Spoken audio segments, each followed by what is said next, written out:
Again, thank you everyone for joining us for today's session, Rethinking Risk, the case for exposure management. Today, I'm joined by two CISOs, Peter Lubin and Ben Lim, who will be discussing how the shift towards exposure management is redefining modern security. I'll hand it over to you guys to get started. Very good. Thank you, Liz. Appreciate it. Hello again, everybody. For those of you who are rejoining our series here, appreciate you taking the time out, and for everyone who's first time, same. Thanks for making the time to hang out with us.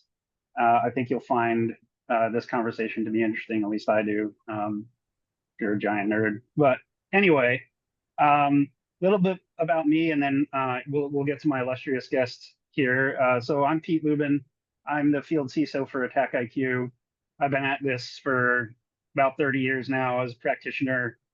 Spent the last 15 years or so in senior management, executive management, most recently a CISO for a big financial company in Austin, Texas. And so, been there and done that, got plenty of war stories.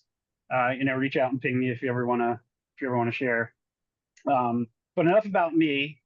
The man you see in front of you is Mr. Ben Lim. Ben Lim and I go way back. He's a very good friend of mine, and we're former colleagues. When we were at Bridgewater together, we were also at Netflix together for a little bit before going off into our adventures as they are up till the day. That being said, I'll let Ben give you a little bit of info about him and why he's such an amazing, famous human being. Thanks, Pete. And I'm going to apologize. It's raining here in LA, and apparently when it rains, the interwebs get a little glitchy here. I guess we might be a little soft, but yeah. So Pete and I go back at our time at both Bridgewater, and I can both thank and blame Pete here for being the one to drag me out to California here with Netflix. Prior to that, I spent the first part of my career at Microsoft, and whether it was fortune or misfortune, I was really privileged to be there at the launch of Trustworthy Computing, which was a major initiative that Microsoft launched, and I think was sort of a key moment for the security industry. We didn't really talk about security; it wasn't really a well-defined practice, and that's where I got my start as an identity kid. I got thrown in the field for incident response. We didn't know what we were doing. And throughout my career at Microsoft, it capstoned with a wonderful partnership with the NYPD, working on their with their counterterrorism bureau on their domain awareness system for the city of New York. And I think that my time with that group there really solidified for me, like, yep, this is home. I think both working within security on the information security side, but just seeing it in practice, for real life. And seeing that operating theater made me realize that that was home. After my time with Pete at Bridgewater and Netflix, moved on to a couple of high growth opportunities, one with Robinhood, and working with a great crew there on establishing the security program and really maturing it. And then most recently was previously the CISO at Upstart, which is focused on providing credit to Americans that they believe are fundamentally being underserved through the application of AI, particularly machine learning, and really reducing that friction of that terrible process of trying to apply for a loan. So thanks for the intro, Pete. It's good to be here with you today. Cool. Thanks, man. I appreciate it as well. So we're going to dig into it, attempt to set the stage here a little bit. So we're going to talk about vulnerability management. We're going to start out talking about vulnerability management. Vulnerability management, obviously a standard for a long time. But as we know, that's been a problem at scale for just about as long as we've been doing it. Given the threat landscape and sort of the rate of growth and capability, within the adversarial space, the vuln situation has become even more of a problem at scale. So, the number of CVEs up and to the right, the number of KAVs up and to the right, so on and so forth. And anyone in the position of managing a vulnerability program, I'm sure has all of the same gripes and horror stories about what it takes to do that effectively. But,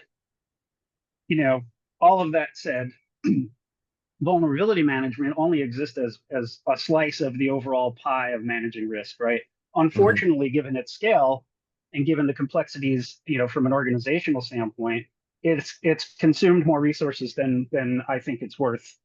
Controversial to say, I know, and we'll talk about that.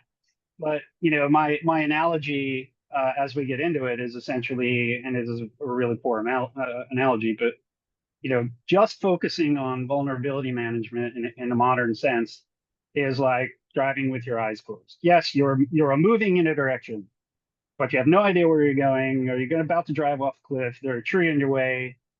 No, there's like 30 or 40,000 trees in your way. You get the idea. Vulnerability management is a single view aspect of the entire surface of risk, and that's what we're going to talk about today. Um, I wanted to ask a poll question here, but I don't think anybody would answer it. So I'm just going to make some broad generalizations, right?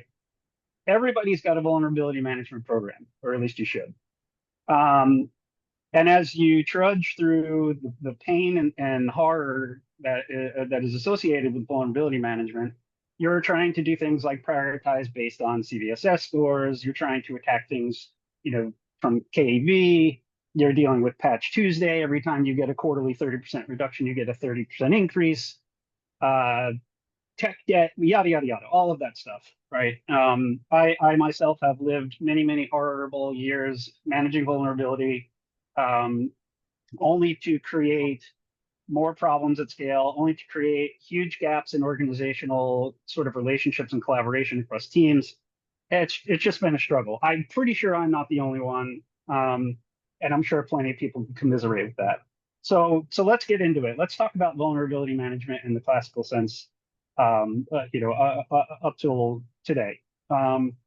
So Ben, Yep.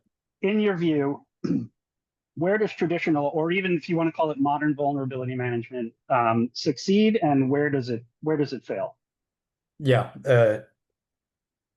So I'll bring us back here a little bit. Let's talk about the why first, right? Like why do we even need to think about vulnerability management? And I think, a very simple thing for many of us as practitioners is plainly obvious. I think that the simplest answer, you take a look at the last Verizon data breach report, and you start to see vulnerability management. It's one of the top three, right? Social engineering, vulnerability, exposure, and then I believe access control or things around, least privilege are very classic. And that pattern hasn't changed, for, I like to say years, but now I look back at, us two, well, gray beard, gray head. It's been decades now. So the pattern of, where our adversaries are looking to pop us is, they're not going to look for, crazy side channel attacks. They're always going to look for the simplest way in. So the importance of why we're having this conversation is clearly that it's one of the fundamental root sort of issues. Um, I think in our previous conversations leading up to this, we've kind of talked about the different challenges of vulnerability management. And yeah, no matter what, whether it is your first go round or, you're a new security leader, a new product security or application security engineer, and you're trying to resurrect sort of failed attempts at this before, you always have that first problem of like it's a mountain. It is this gigantic mountain of like, what the heck do we do with these things? And from my perspective, one of the most important mindsets I've kind of had to put myself in is like, for us as security people, you got to partner with your stakeholders. And in this case, primarily it's your engineering teams, it's your IT teams. And the mindset I put myself in is of being a physical trainer, right? And if you're bringing your folks into the vulnerability management gym, you're saying like, hey, pop down on this bench and you load up the bar with a bunch of 45-pound plates. They're either going to A, look at and say you're bonkers, or B, they're going to go ahead and like just get, totally stuck. So, I think an approach that I've found that has worked well has been how do you prioritize? How do you start to ease people into this while continuing to recognize, like, hey, we got a mountain of problems that we got to start to handle. And fundamentally, that comes with prioritization. And when you look at that, just even at the basic classes, right, you can sort of think about service side vulnerabilities. You can think about infrastructure classes of vulnerabilities. At the ground layer, you have to get your scanners in place. You need to make sure you have coverage on your repos, coverage on your cloud assets. Where are you bringing all that into? Is that some sort of unified vulnerability management platform? How do you deliver that to people? But obviously, all in between there is how do I make this digestible enough? How do I put enough plates on where the people that I'm trying to train, the people I'm trying to get healthier, aren't going to go ahead and cave underneath the weight of it. And that's fundamentally, I think, the challenges between security teams and your engineering, your technical stakeholders. You really don't want that friction, and that's where a lot of it can come from. Yeah, there's a lot of really good points in there. I think vulnerability management in the traditional sense can be successful. Um, it can be successful, but it requires a lot of groundwork. And that groundwork is not necessarily technical. That groundwork is partnership and collaboration and buy-in and resource management and all of those things, right? And sort of the in between all of those things and sort of the very technical nature of vulnerability management comes things like you started to describe there. It comes things like prioritization. Um, and we're about to get into some of that stuff because I think this is where the conversation sort of takes vulnerability management and starts to talk more about comprehensive risk management. Mhm. And we'll get into the concept of exposure management in a moment and why there's fundamental differences, but also congruencies in there.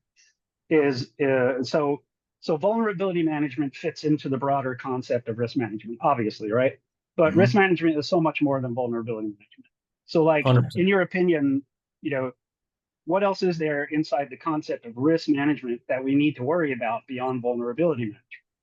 I mean, that's, when you say risk management, for us that's the world of security. It is everything from your least privileged elements. Do you have the right detections in place? Do you have the right edge level controls that you really want to have from an ingress and egress perspective? The list can go on and on and on. And so when I know we'll get into this later when we think about exposure management and the application of that, you're really taking, and I think the way I look at it, vulnerability management is just one slice of that entire pie. And when you think about exposure management applying to that, I think you can bring a higher order level of prioritization more consistently across all of those. But maybe let's go back down real quick into vulnerability management. Um, and many of you out there might be feeling this pain. Scan all day, great. Bring them into a unified vuln management platform. Um, but then what do you do with them? Well, are you going to fix them? Are you asking your stakeholders to fix them? Who's responsible for these vulnerabilities? Well, who's responsible and who owns those repos? Who owns those services? Who owns that infrastructure? And for a lot of organizations out there, um, it's the same problem we've been dealing with for decades. Like you don't have great asset ownership. You don't have a structured way of being able to quickly and easily apply what you're finding so we can figure out how to dole that out with the right prioritization to the right owners. And that's where a lot of the friction can come in. And sometimes you can think about, vulnerability management, depending on where you're at within your own org, it's the tip of the spear of problems, right? Because sure, you want to fix this, but if you can't effectively figure out who it goes to, well, then now you got to sort of go back down to the sub basement here and start figuring out, working with your engineering and your IT teams, how do we build a structured set of asset ownership? What does asset ownership actually mean? So that way you can go ahead and consume that. And I think what I found in my experience is if you can get in early, you can find your right stakeholders and partner with them, and they can see that first mountain of like, well, these are all unknown owners. Well, what are we going to do with them? That's how you work with them. Say, hey, look, we're going to need that partnership to help you build it. And that level of asset ownership pays off in dividends beyond vuln management. It can help with cost ownership. It can help with, hey, who's actually responsible for this service and what happens if it, from a reliability and observability perspective, it goes so much further. And that's where I think when you think about the classic or maybe current, modern state of vulnerability management, you really want to think about that investment, but recognize you're going to pull along one of those really important controls, which is asset inventory. Yeah, 100%. And we're going to get way deeper into that as we start to talk through this. But so let's reset the stage for a moment here and switch over to talking about exposure management, right? And like Yeah. try and describe fundamentally what it means, and try and talk about, it's not mutually exclusive from vulnerability management. It is sort of an umbrella over vulnerability management and a whole bunch of other things, right? So I'll start by saying, you know, look, bad guys will happily exploit vulnerabilities in your environment. Yep. In order for the bad folks to do that, they got to get there. They got to get to exposed assets, right? They need to get to vulnerable assets, and there's a whole bunch that goes into that, and we'll talk about that some other time. But the controversial statement that I'll make is, just because you have vulnerabilities does not necessarily mean you have exposure. I know maybe that sounds crazy, but if you think about it, it's not, right? Exposure comes in all sorts of flavors, and you mentioned some of them: overprivileged accounts, poor control configuration, insider threat concerns, rogue AI, shadow IT, yada yada yada. These all come together to represent exposure. It's not just vulnerabilities. As the old kill chain taught us, it's a confluence of risks that creates exposure. You can approach exposure management formulaically. There are ways to measure exposure based on probability and impact, and we all know all these things. But what we're really talking about is exposure management is essentially a consideration of all of the things that go on inside your environment and outside your environment that come together in certain configurations when two puzzle pieces stick together and suddenly represent unacceptable risk. Now we're starting to talk about exposure management in very literal terms, management of exposure. And we'll get into what it means to be able to talk about managing exposure in a moment. But I want to give you a minute there, like your thoughts on that.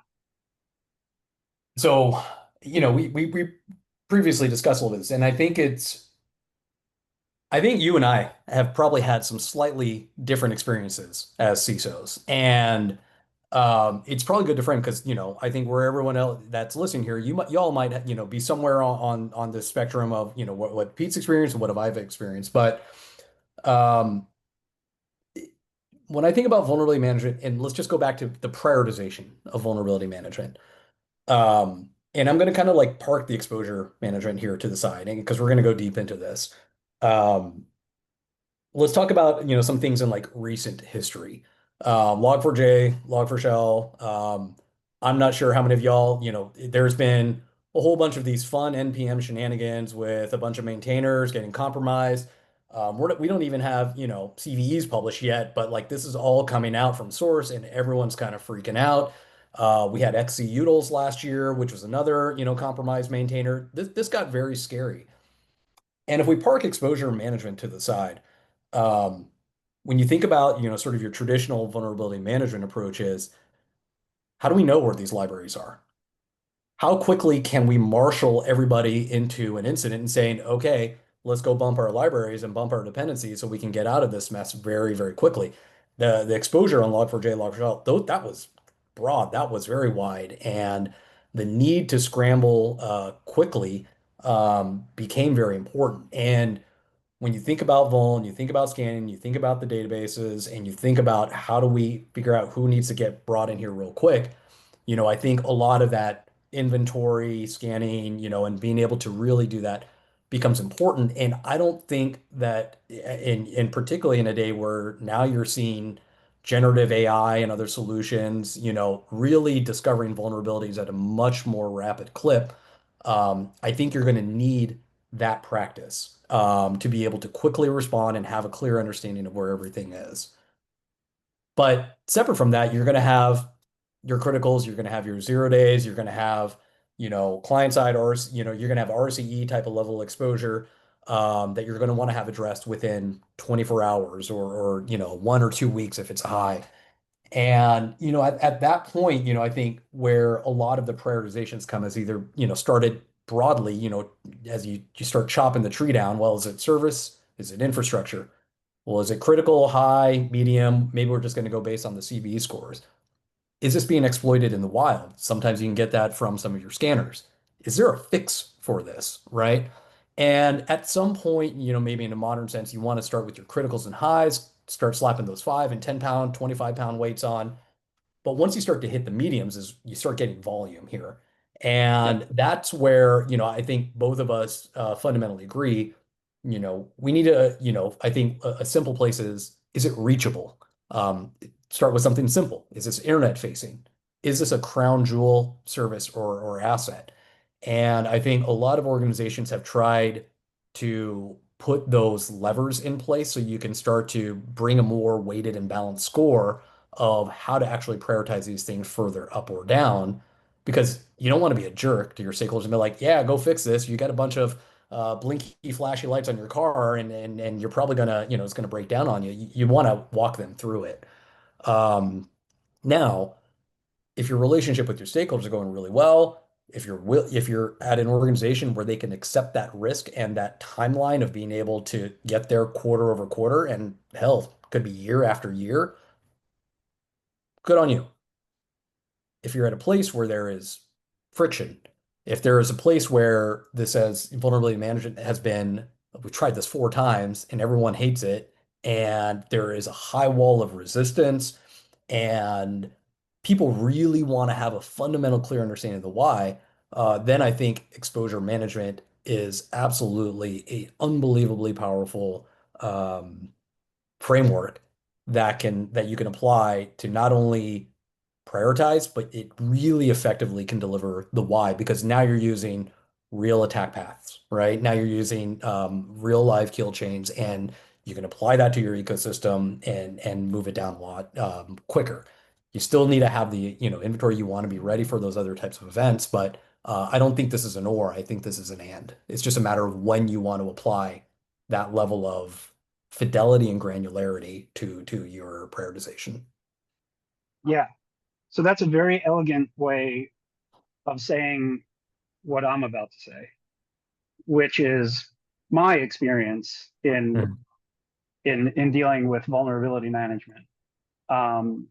I won't name names, but you go into you go into an organization that's been there for 30 years, right? It's got, I don't know, 5,000, 8,000 employees. It's got 5,000, 10,000 assets, cyber assets. It's got an IT department that's half the age of the organization. Security was an afterthought until the SEC or whoever it is showed up and said, now you're going to be in trouble financially if you screw up. Then you have your oh no moment, right? Cool. So you buy Nessus, you buy Tenable, you buy whatever, you run your scans. Now you're staring at 40,000 uncategorized vulnerabilities, and all you've got to go on is critical, high, medium, low, right? I don't know what to do with that. All right, cool. Go get everybody in a room. Get your IT folks in the room. Get your infrastructure folks in the room. Get your help desk people in the room, right? All hands on deck. Okay, everybody, here's the pile of vulnerabilities we need to burn down. Go. And then the very next thing that happens is you get a bunch of people like, not me, like, I don't know what that is. That person left the company 15 years ago. Nobody knows what that software does or where it lives, but we know that we die without it.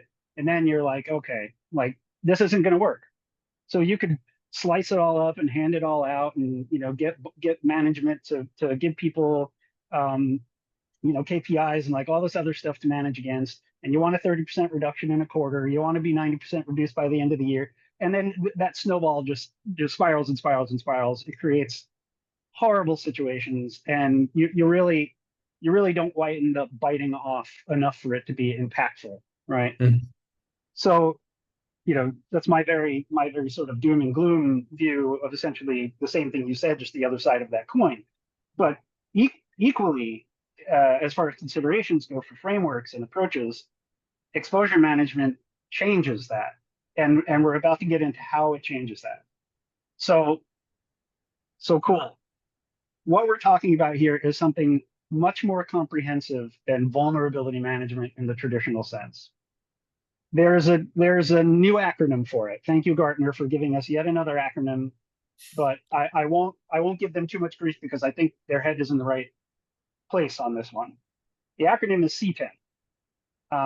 CTEM is the hot noise in the industry right now. There are plenty of vendors on the planet who would claim to sell you CTEM at this point in time. CTEM is continuous threat exposure management, right? So we slap continuous and we slap threat on the front of exposure management, and now we're talking about something fundamentally different, right? The reason CTEM is such a hot topic these days is, number one, if you go and you read the Gartner white papers and you look at the reference architecture and you sort of look at the summarization of what CTEM is and what it does, it makes sense. It just makes sense. It's irrefutable. Now, that's all great. But really, it's a framework and a reference architecture for what it is that we as CISOs and leaders in security have always been trying to do, assuming we're doing our jobs. Basically, know what's important, know where all your things are, know which one of those things or which ones of those things represent exposure, validate that so that you're not just running around pointing fingers and saying that thing is on fire over there, and then go fix it. And then do that forever, over and over and over and over, right? Super simple. It sounds really easy. Is it? Well, I don't know. Ben, does that make sense to you? Do you think it works? It absolutely makes sense, right? I think I would say, and I agree with you. When I first started taking a look at CTEM from Gartner, I'm like, wait, this is from Gartner? Holy cow! This actually, yeah, not this shade. They do some good things here, but I think the framework itself is fundamentally the same way we were talking and thinking about this, gosh, 10 plus years ago when we were, at Bridgewater together. I don't think we had necessarily the framework, and we didn't have the solutions in particular that we could apply easily. It was all done through, okay, well, let's do our threat intelligence. Let's get this manually. Let's go figure out the TTPs. Let's go ahead and apply that, because when you're thinking about the left to right, who are the actors that you're most worried about? What are their methodologies? What are their TTPs? Okay, how do we apply that? What's our current control state, and how do we know how these are being, are our controls able to prevent or detect that? And, how do we know that that's actually effective? It's the same conversation that we've had, but we've never had a comprehensive framework, and B, more importantly, solutions that are starting to orient themselves around this to be able to provide that, as leverage for security teams. And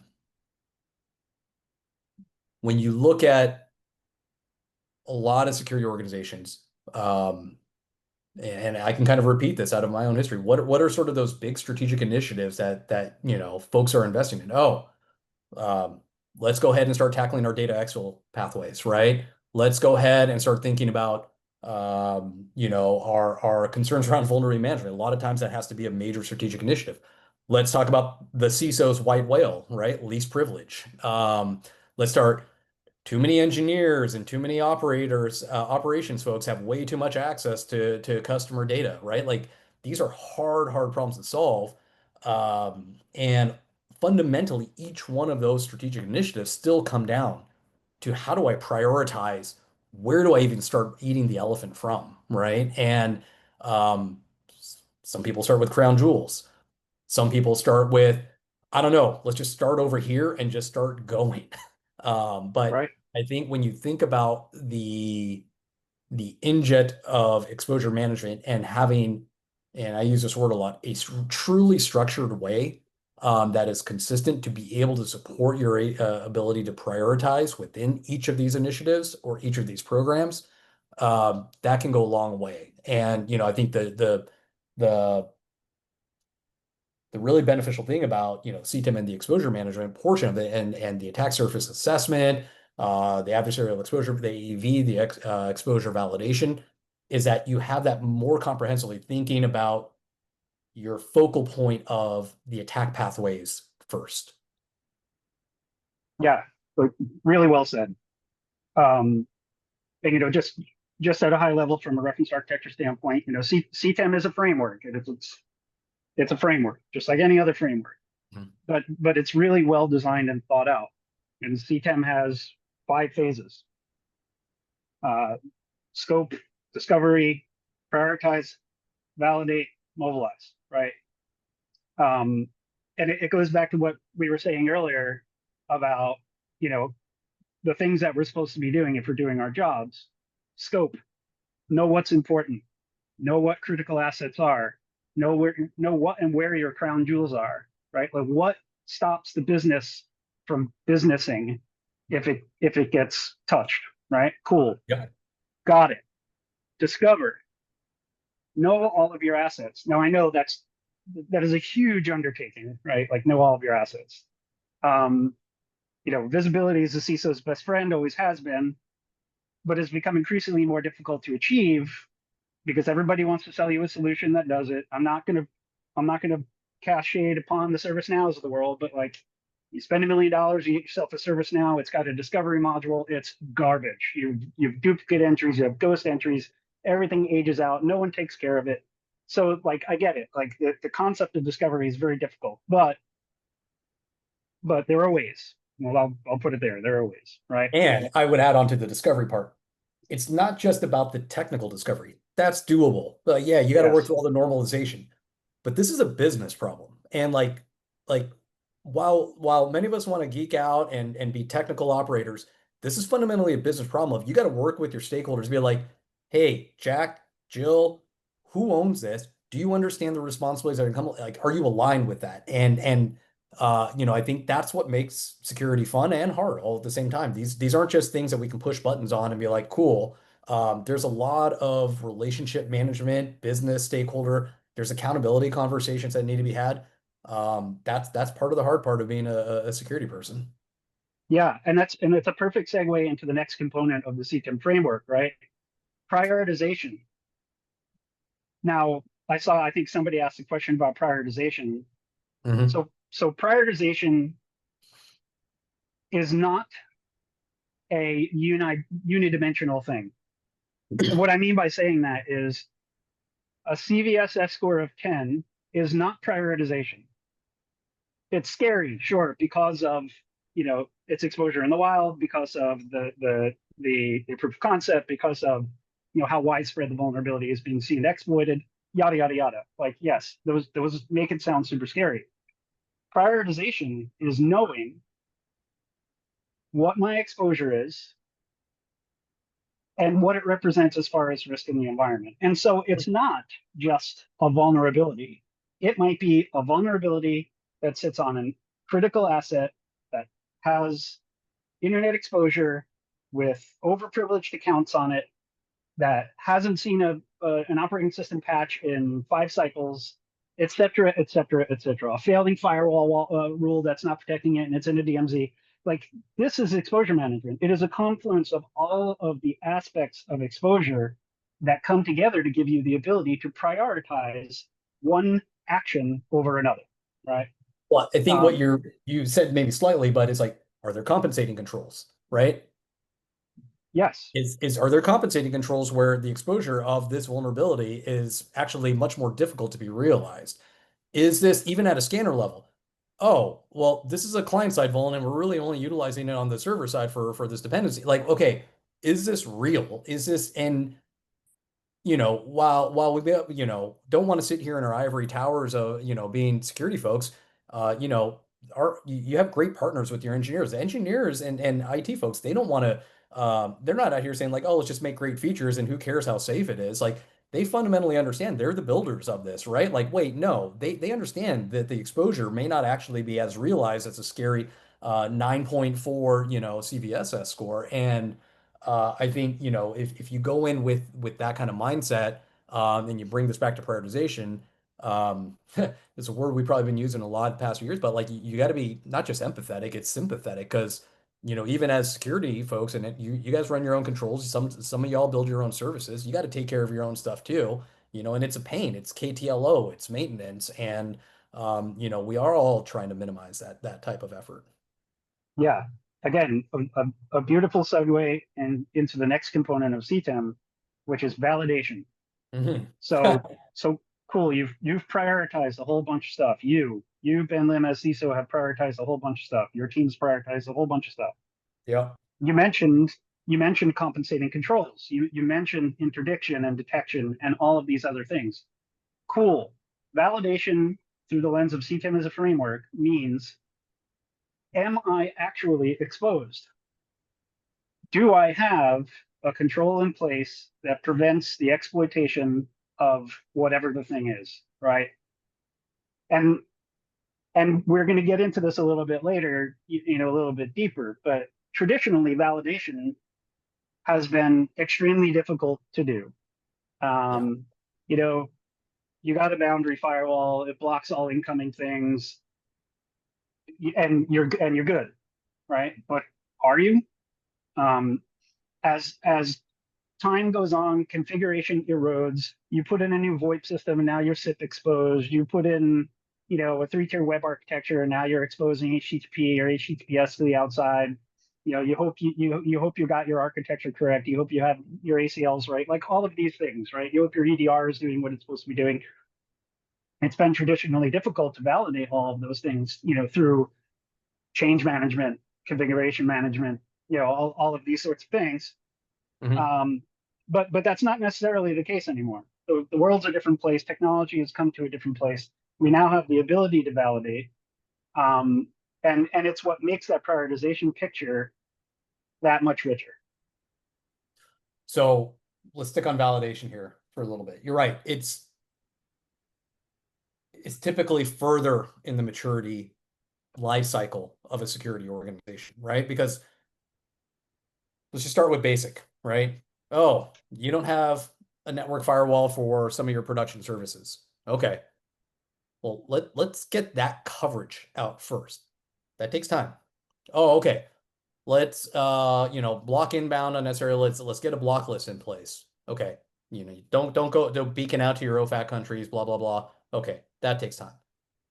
You absolutely want to hit your goal of moving to a true allow list model that is dynamic, that is easy to be applied, that allows your technical stakeholders to be able to quickly deploy and not have a lot of friction and pain of saying, oh, mother, father, may I please have access, and please punch these ports. You want to make that a great developer experience for them.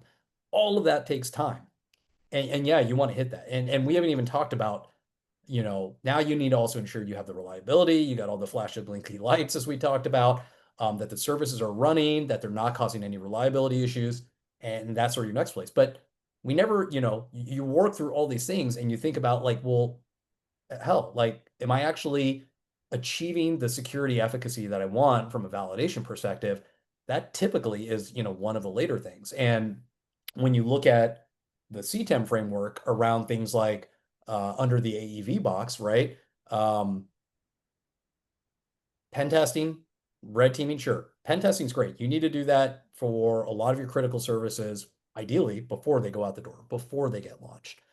Red teaming is unbelievably a one of those really important, I believe, sort of functions that not only can, go find shells and identify new vulnerabilities, but can really stitch them together to prepare and bring that readiness for an entire organization, not just engineers, but all the way up to, your executive leadership, if you get that set out right. But those are very manual oriented processes. And if you are blessed to have a very large offensive security team, you can make a lot more headway. But still, for those that don't have any offensive security engineers, or you only have one or two, you need to start thinking about like, well, how do I scale that? With true attack simulation. And I think that's been a historical challenge for the industry forever.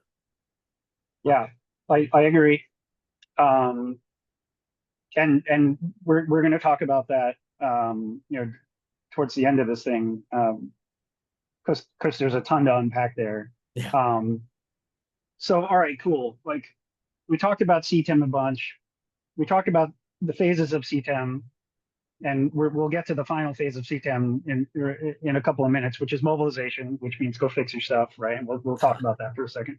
Yeah.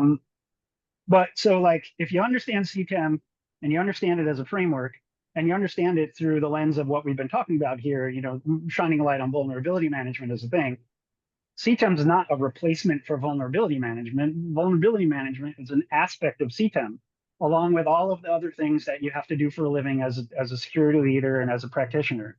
It's a piece of the puzzle. It's a slice of exposure management. That being said, you touched upon this a couple of times, and I think we should deliver sort of the philosophy behind it. This is not a technical problem. It is, but it's also not solely a technical problem. From an organizational aspect, we know that cross-team collaboration is absolutely fundamental to proper and healthy risk management.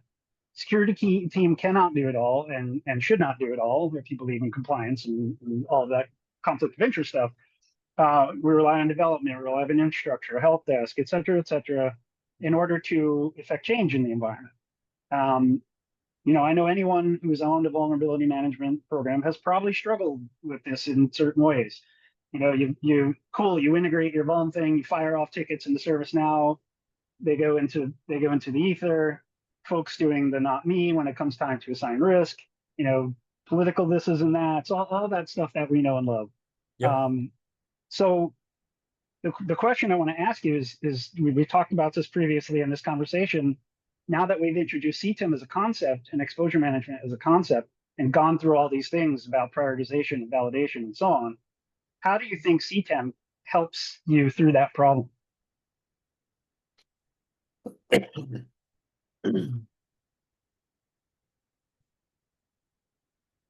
When the framing I did, right, was probably a little coarser in terms of like, how do I break down vulns from a prioritization, right? Beyond just like critical, high, medium. Okay, like, before I throw all the services and infrastructure classes of vulns at you, I'm just going to start with services, right? Let's just start with one big chunk of this pie. Then we can get into the ratings that they have. We can get into, is it exploited in the wild? We can get into, if you can bring that structure in through your own service catalogs, right? Of, is this internet facing? Is this a crown jewel? You can probably try to do your own slicing and dicing to bring that weight in. But still, I think one thing that I think a lot of security practitioners, myself, over the many years struggled with is in our head, because we live this every day, we can understand the why. We can understand like, oh man, there is a crew out there knocking on our door.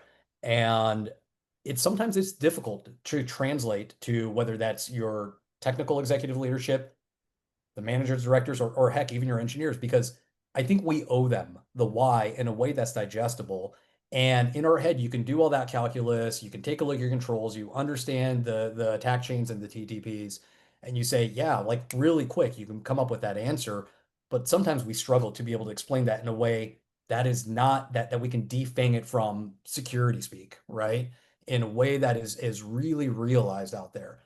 And, until you've actually been, what they say is like, until you've actually been punched in the mouth or you've had your house robbed as a builder of that house or of those services, you don't realize it. It's sort of a theoretical boogeyman. I think when you think about the exposure management side of this, again, whether it's vulns, over entitled authorization or access control, or completely unauthenticated types of services, or exposures on your edge controls, it can bring ideally not just the why, but structure to it. And the reason I keep saying structure over and over is security is not just death by 1,000 cuts, it's death by 1,000,000 cuts. And it's in its simplest form, you are fundamentally trying to ask your stakeholder to do something by some certain point in time, right? And by bringing a framework, real attack pathways, and structure around that, you can consistently have what I've found to be really important, a consistent narrative, not just with the board or your executive leadership team or the leadership of your engineering teams, but with everyone. And you can say, look at the progress that we're making. And you can start to show, like, look at these attack pathways that are starting to get neutered. And I think if you are at a starting place or at a place today within your own organization where you have that friction, I think that you mentioned, and you're got a lot of resistance, or you're really recognizing I can't even put 10-pound weights on, I need to put 5-pound weights on. This is a very, very appropriate place to start. If you're further on in your journey, you've lifted up the asset inventory, everyone's getting into a good practice, right? And like they're using their maintenance time to go ahead and fix OS class vulnerabilities or cloud config vulns or SCA and SaaS level discoveries. Great. This is still absolutely applicable on further refining your prioritization to the next level and bringing it across to your other controls as well. Yeah. So, I mean, fundamentally, prioritization and validation tend to come together to produce better outcomes. Mm-hmm. The failings of the past are security organization with vulnerability reports trying to convince everybody that everything needs to get fixed because everything is going to get us killed. Mm-hmm. If you had a way to bring people into that conversation and show them how it's going to get us killed, and show them where our controls are not doing what they should be doing, and have a better way to explain the why, you certainly are now talking about stakeholdering. It's no longer tossing the ticket over the fence and hoping somebody picks it up and then getting all pissed off when nobody does, because you can't necessarily you're right. Security practitioners, people in our roles, have a universe up here, and that universe works a certain way. And people not in our seat have their own universe up here, and that universe works in a whole different way. Yep. Now you want to smash these two universes together, or expect somebody to understand not only their universe but yours and all of the other things. Like it's a crappy expectation. It's not a good thing to put on people. If you can Carl Sagan your way into that conversation and have a very simple way to explain how the physics of our universe works and how they interact with the physics of your universe, and I could show you using pretty pictures and cool reports and stuff, like you start to create a different narrative and you start to build a different relationship. And that's really where CTEM, I think, kind of helps us do this. Well, okay, so I'll give you an analogy. We're both Yeah. old enough, and maybe you knew a lot more about cars than I did growing up. But when I first started getting my first car, we had all these like little cryptic sort of like symbols that would come up, like, oh, I got a flashy yellow light here. What is this? Is this a big deal? I don't know. I got two more coming up. Oh, is this a big deal? I don't know. And you can stop driving, I can bring them to shop, I can pay a whole bunch of money. It's like, oh, that's not really that big of a deal. It's like, oh, just fix this, you need an oil change, whatever.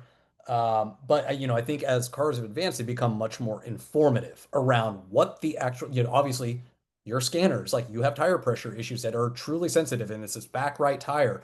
Oh, you have, this type of issue within, your water or whatever. I'm not a car guy, but all I know is when my car tells me something, it's pretty informative, and I can call my auto shop, and they're like, "Yep, bring it on in," or like, "Nope, this is what you need to do to be able to fix it yourself." I think, when you think about exposure management and in informing and being on the why, I think that's really helpful. And I think you're right. Your analogies of we are typically living in different universes, and you should never expect somebody to come into your universe. And I think even more importantly, as a security person, and I said this before, I think what differentiates the good from the great is you really should be figuring out how do you bring your universe in a place that marries well into theirs, because it's not just engineers or ITs, it's your HR and your people teams, it's your legal teams, it's your finance teams, and you got to think about they're living in their own worlds as well. Yep. Yeah. And the analogy is a good one. When cars have evolved to use human readable language to tell you what's wrong instead of blinky lights or onboard diagnostic codes or whatever it is. And Right. that's why the analogy works. Like what you're trying to do here is deliver understandable, human readable language to people who can consume it as human beings and say, oh, I get it. That makes sense. Yeah, as opposed to saying I got a B3769 diagnostic code. I don't know what that means. Exactly. Or CVS 127 dash blah, blah, blah, like whatever it is, right? Like Right. exactly right. So, all right, cool. I want to bring this home because we're getting low on time, but we talked quickly in there about AEV and we talked quickly about APM. And I know these analogies, I'll pick them apart. So AEV is adversarial exposure validation. Many years ago, we referred to this as breach and attack simulation. It's gone beyond that now. We've got MITRE. We know things, right? We have a lot of intelligence. We have CTI, et cetera, et cetera. APM is attack path management. Historically, attack path management was, you got together with your network team, you got a comprehensive reference architecture network diagram, you sat down and you tried to map out all the choke points and how controls are divvied up and deployed. But you always had difficulty overlaying sort of like all of the meta stuff that sits on top of that. Things like exposed assets, things like overprivileged accounts, rogue service accounts, like whatever it is, shadow IT, like all of that stuff. It's been very difficult to create the layers of attack path management manually, which has kept, I think, a lot of organizations from doing it effectively, unless you're super mature and, like you said, have a giant scale offensive team who spends hours and days doing these things. I'm at AttackIQ, and this is what AttackIQ does. Full disclaimer, I'm going to talk, all happy about this kind of stuff. But it's important to understand how things like AEV and things like APM play a role in the ability to implement CTEM as a framework. If we're going to talk about what it is that we just talked about generating that human readable language for people to consume and understand, sometimes human readable language is visual. You got to show people, right? Attack path management is simple when you think about it, through the lens of crayons and construction paper or Legos. You go from left to right? The left being your perimeter, the right being your critical asset or your critical data or whatever it is. And now figure out everything in between that gives an attacker the ability to move laterally, the ability to infiltrate, the ability to create persistence, the ability to move laterally. And then you can start worrying about how they're going to exploit that vulnerability that sits on that asset or leverage that overprivileged account that sits on that asset, right? Right. That is effectively what APM is. Then AEV, partnered with that, is we're saying, well, look, we're very fortunate to have things like MITRE, right? We're very, very fortunate to have things like MITRE ATT&CK. These people spend ridiculous amounts of time and resources attempting to catalog what it is that we know about adversarial behavior. And that's free and it's consumable by you as the CISO or as the practitioner. And so you don't need to play the guessing game from a threat standpoint about what the bad guys are doing and when they're doing it and how they're doing it. It's all there already. So cool. You take that and apply it to a methodology to test against known adversarial behavior. If you understand what your attack paths look like and you understand what the bad guys are doing and how they're doing it, awesome. You can now you can test all of the controls that serve as interdiction points in your attack maps to know whether or not you're stopping the threat or detecting a threat or whatever it is. I know I'm making it sound really, really simple, but it is that simple. Yeah, close what the are your loop, thoughts? right? Yeah, close the loop.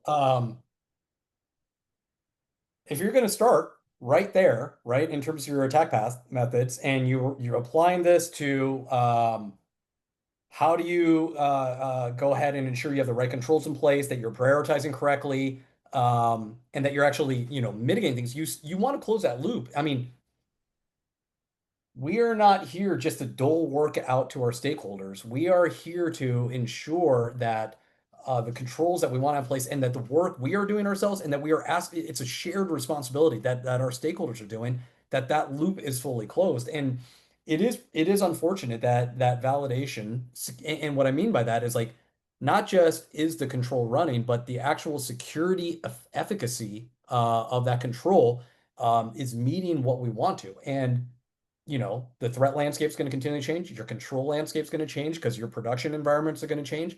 And that getting that validation into place, I used to say that's the dream, but that's the goal, right? Yeah. For sure. It's just, you know, I know this is not a plug, but it is good to see, you know, organizations like AttackIQ like investing in places where, you know, let's go back to the reality of being a CISO. There's never enough time.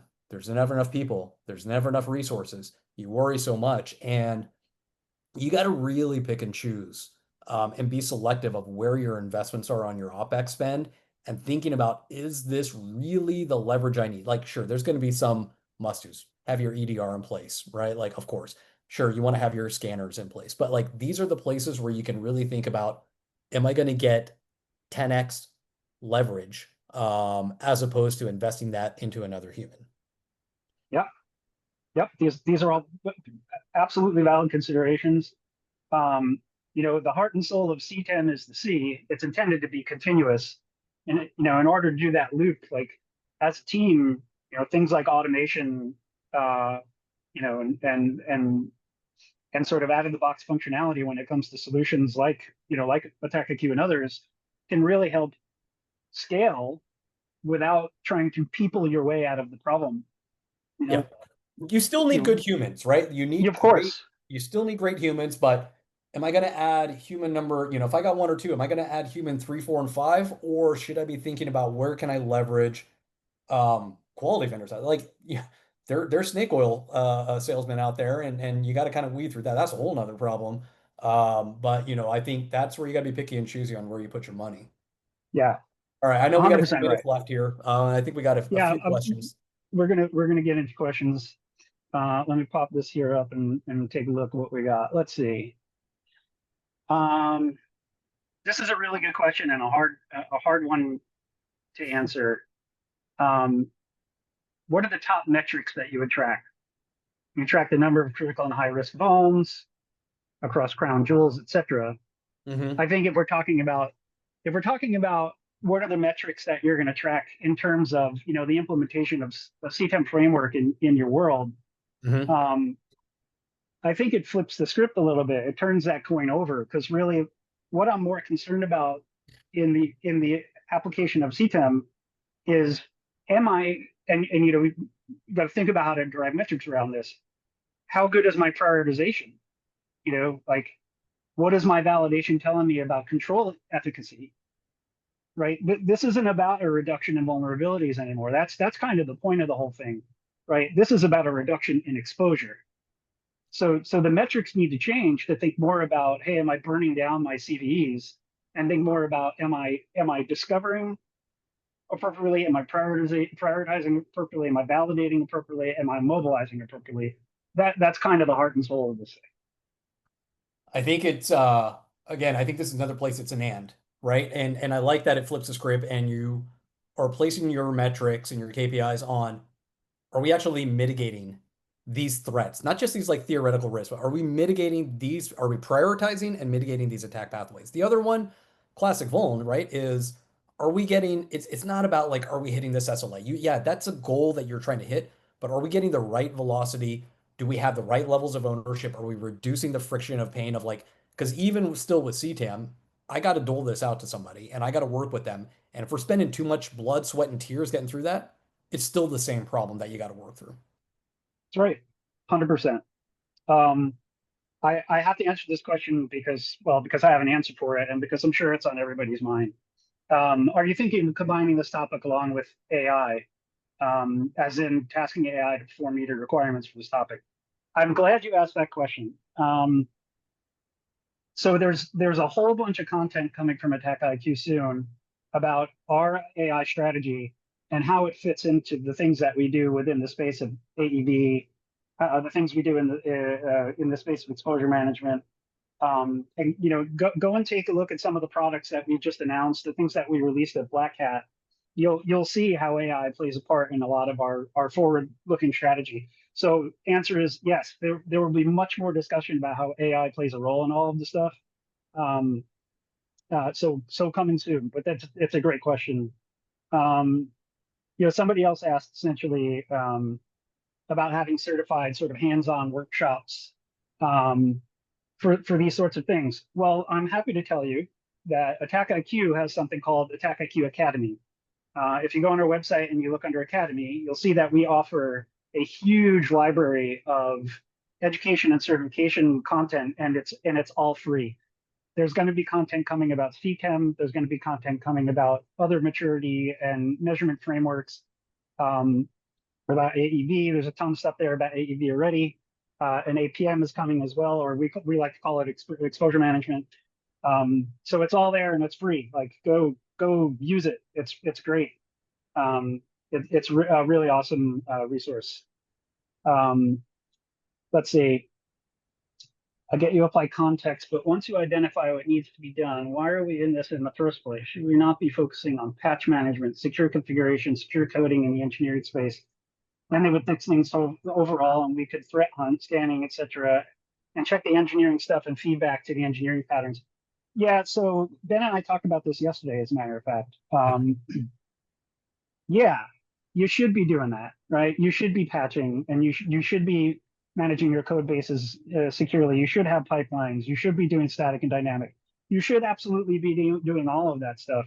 I think the universal struggle has always been, and I'll put it this way, like, yeah, cool, I want to do all that stuff, but how does it fit into my sprint? We may not be doing the 80-20 thing. We may not be doing, focused technical debt reduction and sprints. And so a lot of things like commodity patching and OS patching and library updates and all that stuff, a lot of that stuff gets overlooked, which is why I think exposure management is so important, because you want to know when that stuff gets overlooked.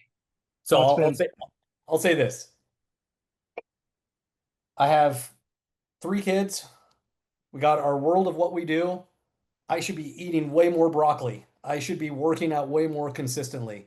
I probably should be reading a few more books about how I can be a better partner to my wife, and figuring out how to be a better communicator.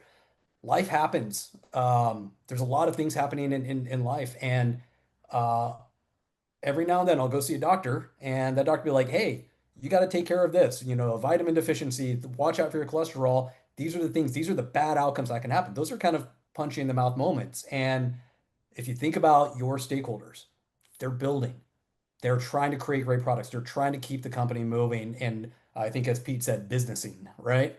You got to put yourself in that mindset. And when you think about what you're saying, sure, we should be doing all these things. Absolutely. But once you put yourself in the other person's perspective, it's product features. It's their own tech that they know. We may want to do some refactoring for optimization or reliability issues. And I got all this amount of security stuff. We're not the only voice in the room. We're not the only thing on their plate. And once you start to think about that, about how do we help them balance that and prioritize that, it can go a long way in not just getting the things done that we would like to see done as security practitioners, but also really help create more healthy partners. For sure. All right, there's one more question. I'll try and answer it quickly, because it's very near and dear to my heart. How does lifecycle management come into play as a preventative measure when thinking about CTEM and exposure management? The answer is not kind of the same as what we just said. Meaning, you got legacy applications that are using 10-year-old .NET framework. You've got weak ciphers all over the place, like all of this kind of stuff. If you're doing lifecycle management and you're doing it properly, then cool. Like your exposure management life gets a lot simpler. It's you're fundamentally eliminating dimensions of risk by lifecycle managing your frameworks, your code base, your ciphers, like all of that stuff that counts as good cyber hygiene. Unfortunately, nobody does it. You don't want to break an application. You don't want to spend 6 months refactoring code. Yada yada yada. New framework comes out and it's buggy as hell. Like all of these things get in the way of lifecycle management.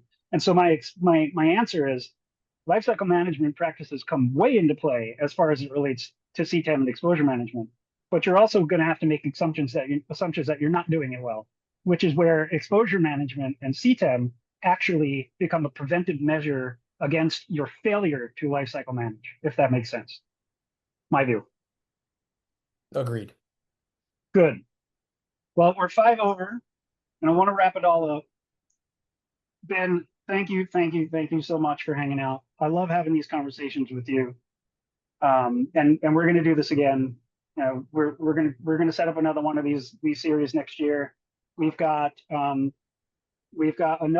webinar on C10 operationalization for CISOs coming at the end of this month. I've got another webinar coming in early November where we're going to talk more about maturity and growth and things like that. And then in December, we're going to have a really special one. I'm not going to let that cat out of the bag just yet, but it's going to be pretty slick.